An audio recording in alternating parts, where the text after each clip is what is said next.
So the chair recognizes Kevin Ezell to bring a report from the North American Mission Board. Thank you, Mr. President. I'd be glad to give you Sandy's cell phone if you want to call her, and so we should be glad to answer those questions. I do encourage you to go by their booth. You can go also by our booth if you'd like.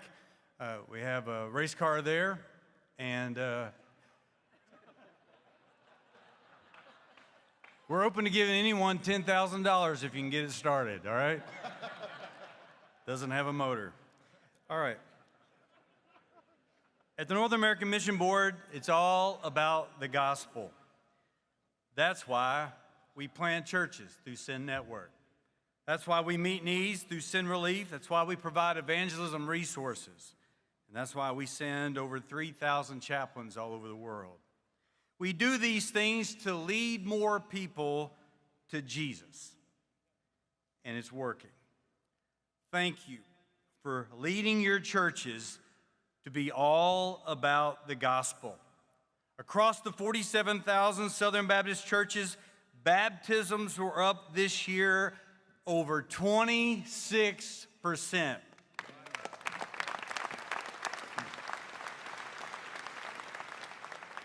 That's the highest year-over-year gain in the last 25 years.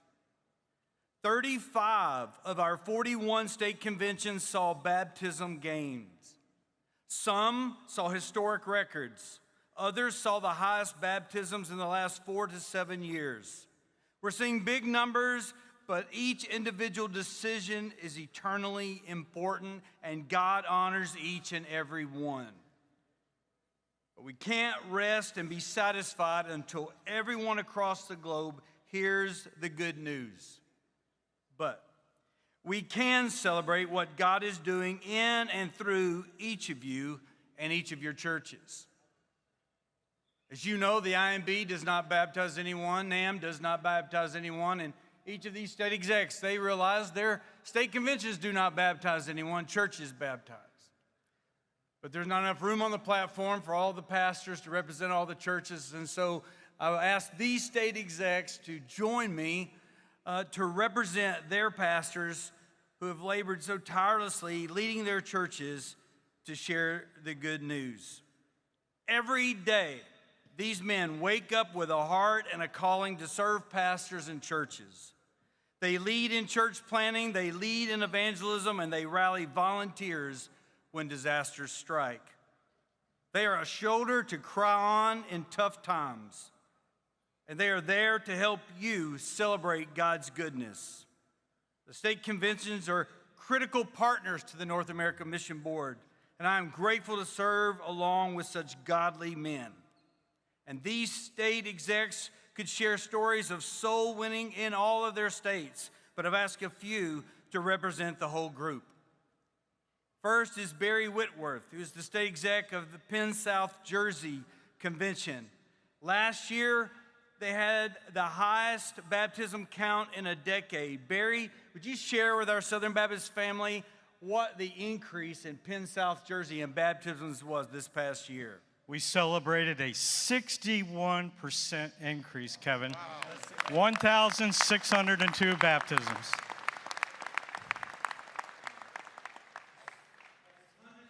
Hundreds of new believers. Thank you, Barry. Todd Unzicker is the state exec of North Carolina. Todd in North Carolina saw the most baptisms in 4 years, increase in 4 years with a 34% increase.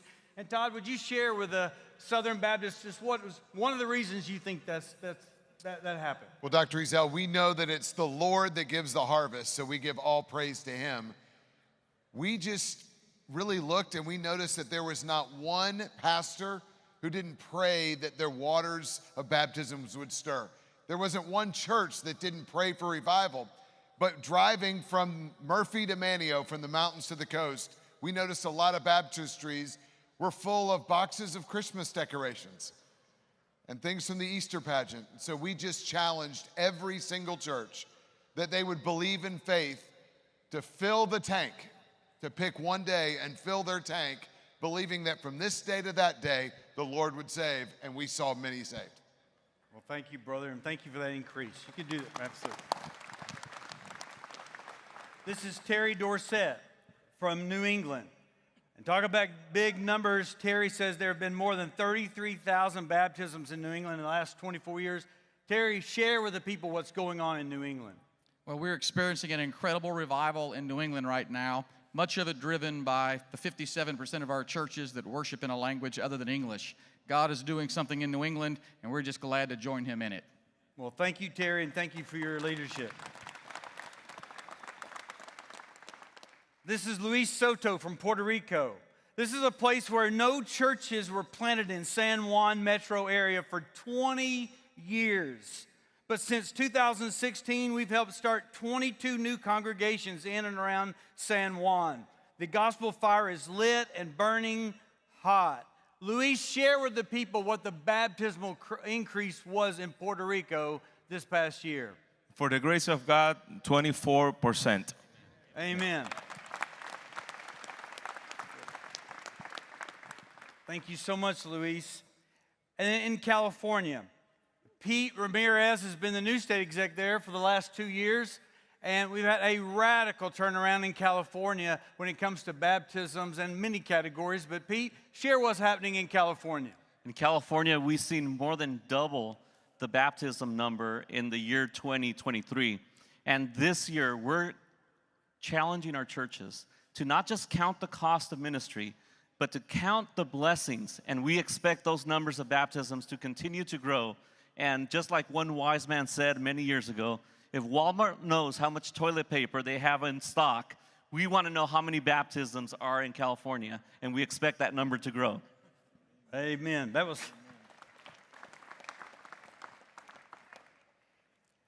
14 years ago, and my analogies have increased greatly since then.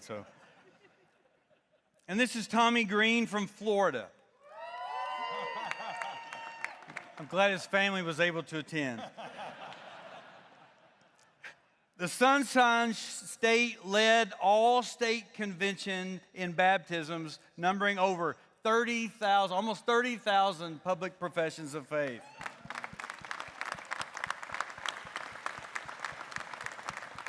Tommy, share with Southern Baptists what percentage increase that is and anything else you'd like to share from Yes, Florida. that was an increase of 33% over the previous year. And we're just so blessed to have incredible pastors and churches who have a heart to reach Florida for Christ. Just like every other area of our nation, Florida's a fast-growing state. 300,000 people per year are moving into the state of Florida, and our churches are deeply committed to being multicultural, multi-ethnic, multilingual, multi-generational in order to make a difference in the state of Florida for Christ. Well, thank you, Tommy. You can. For each of these guys, the results have come from honoring and obeying the Lord, living out the Great Commission, and sharing that enthusiasm with pastors and churches in their states. I know that's what Tommy does. He is tireless when it comes to personal evangelism and leading the way for our churches to do the same. They're a great partner in Sin Network and Sin Relief, and more than that, Tommy is a great friend. I say all of that in addition because Tommy is retiring at the end of the year. He will leave big shoes to fill. He has led the way in so many areas as a state exec in Southern Baptist life and the churches he pastored. I just want to take a minute to say thank you for your ministry, thank you for your cooperative spirit, and thank you for your friendship.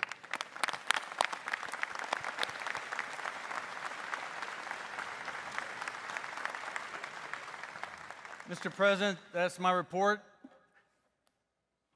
I'd like to move for previous question.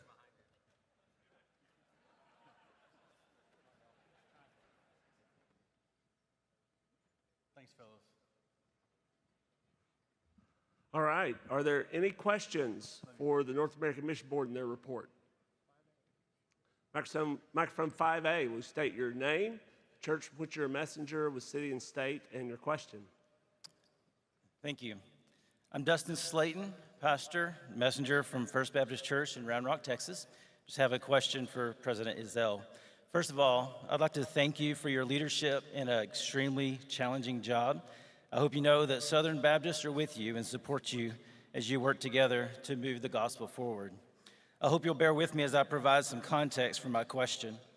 Recently, it's been reported in a few different formats that NAM will not partner with the Baptist General Convention of Texas or its churches for church planting because, quote, NAM has a long-standing policy of only planting churches in partnership with state conventions that have affirmed the Baptist Faith and Message 2000.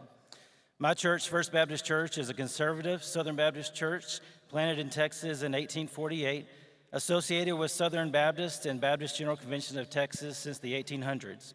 We give generously to the CP every year and have done so for generations. President Ezell, we are Southern Baptist Church, and we believe and do all the Baptist-y things that we're supposed to in order to be Southern Baptist, including the hot-button topic of being fully complementarian. The least Baptist thing about us is that we still have the 1963 BFM in our Constitution, as does the BGCT. It's not a theological statement.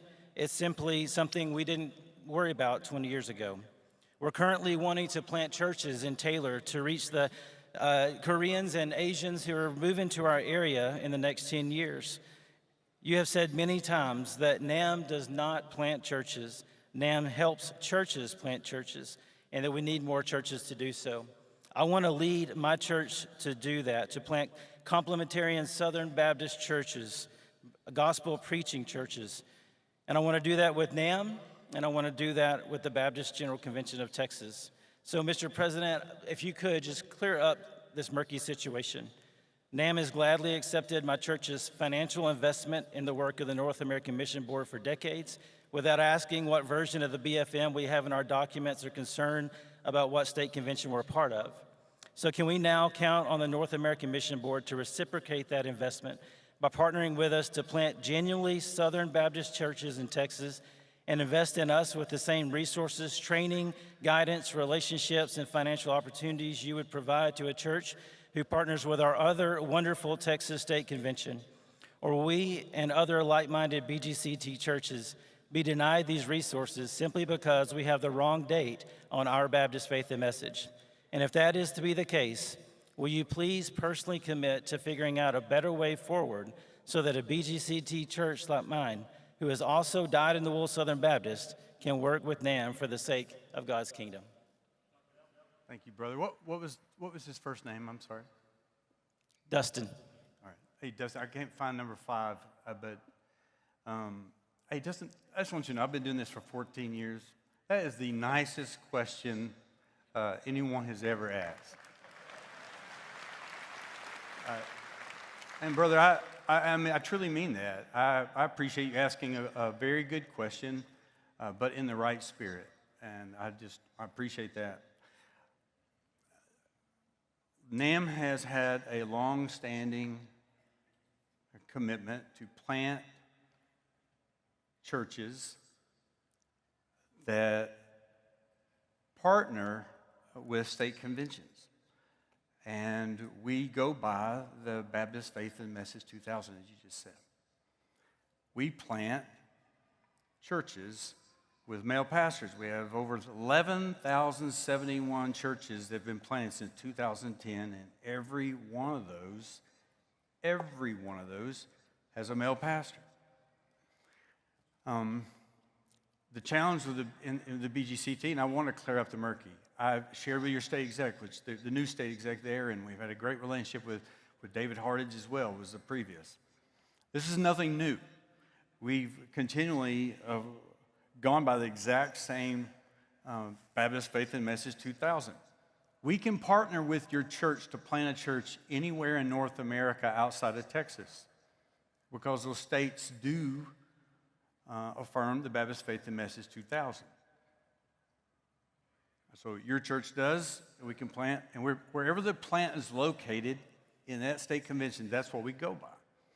The challenge for us is in Texas, your state does not go by that Baptist Faith and Message that we identify with.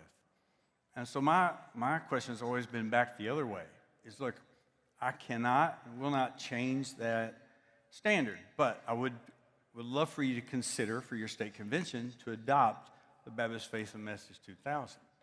We definitely want to partner with you and your church, and we actually have a full-time person now at the Northern American Mission Board to work with churches just like yours to help them see ways that we can partner with them and where we can partner with them. But it is very difficult and awkward situation and context there in Texas, and we're just trying to navigate the best we can. So I'd be glad to talk to you more about that, but know that we're very aware of the challenge. The time for questions expired. Microphone 1A, will you state your name, your church, and your point of order? I think I actually pressed the wrong button. I just had a question for President Ezell. The time for questions is expired. Thank you very much. So now the chair thanks you for your report.